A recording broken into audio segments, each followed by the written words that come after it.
You are listening to Words with a Mad Coach. I am Mad Coach. I am Mad Coach. I am Mad Coach. Coach Sess. Coach Sess. I am Mad Coach. I am Mad Coach. I am Mad Coach. Coach Sess. Coach Sess. You are listening to Words with a Mad Coach. Gonna have some fun today.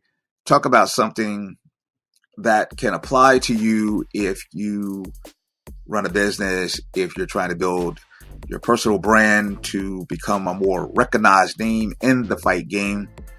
Especially on the local level. And this is definitely applicable to most of you who are finding these early MMA fights.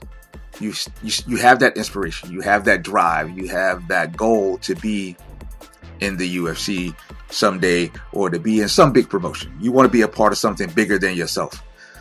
Well, you're going to have to get the attention of the people who are in charge of those processes.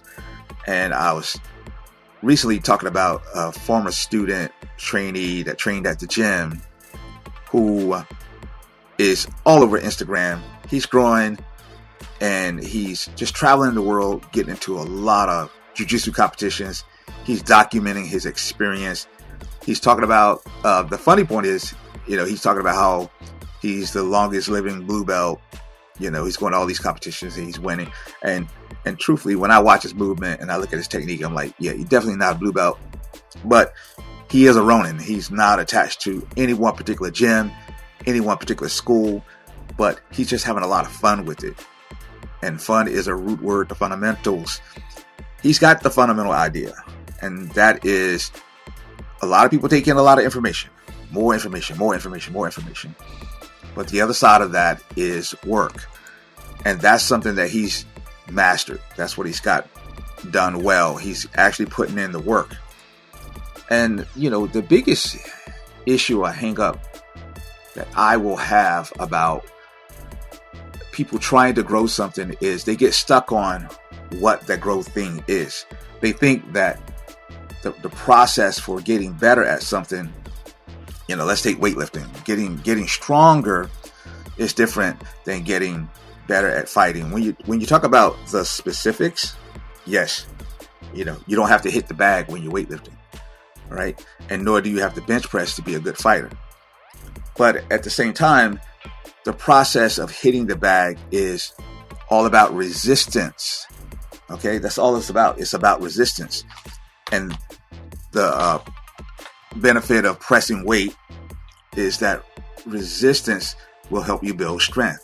So the fundamental, concept and principle between those two different exercises is just about developing strength via resistance. So if you look at it from that perspective, you can realize what the commonality is, and you don't have to worry about trying to match or think one is better than the other. That doesn't make any sense.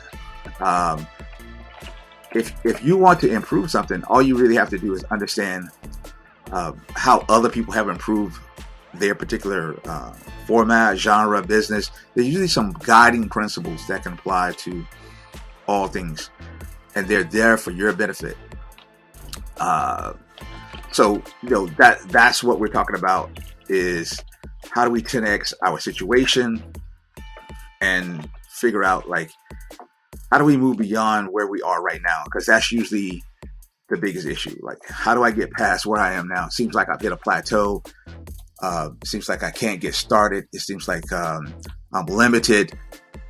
And the worst thing you could do is start saying other people are holding me back. We don't want to use the excuse model. The excuse model does not work. So it's nobody else's fault. It's all about you. It's all about you developing. And you know what? All this self-talk, motivation stuff doesn't work without action either. So you can talk to yourself, you can motivate yourself, and you can get all pumped up and sweaty, and you can run up and down the aisles, and you can climb down the stairs at work and tell everybody how great you feel. But results matter. Results matter at the end of the day. If you're not getting the results you're looking for, and yes, you got to know what you're looking for. If you're not getting those results, you're going to run into problems. So let's talk about 10Xing and how do you 10X. And I'm going to tell you, it's so simple for me. I just watch what other people do in terms of 10Xing. That's pretty much it. So the first thing you really, really want to get good at is understanding, like, who you are and who are your external motivators. In other words, do you have a mentor? Some of you are lucky. You grew up in a household with people who run their own businesses. You live in a household, or you grew up in a situation where you were around people who did great things. I went to high school with a lot of guys who eventually became professional athletes, like Yancey Thigpen, who went on to the NFL. And this was someone who I was around, so I could watch that process. I could see the training that he put in and day out. I may not have been thinking about it at the time, but because I was part of that process, I get an understanding of what it takes to really move your game, no matter what it is, from one level to another.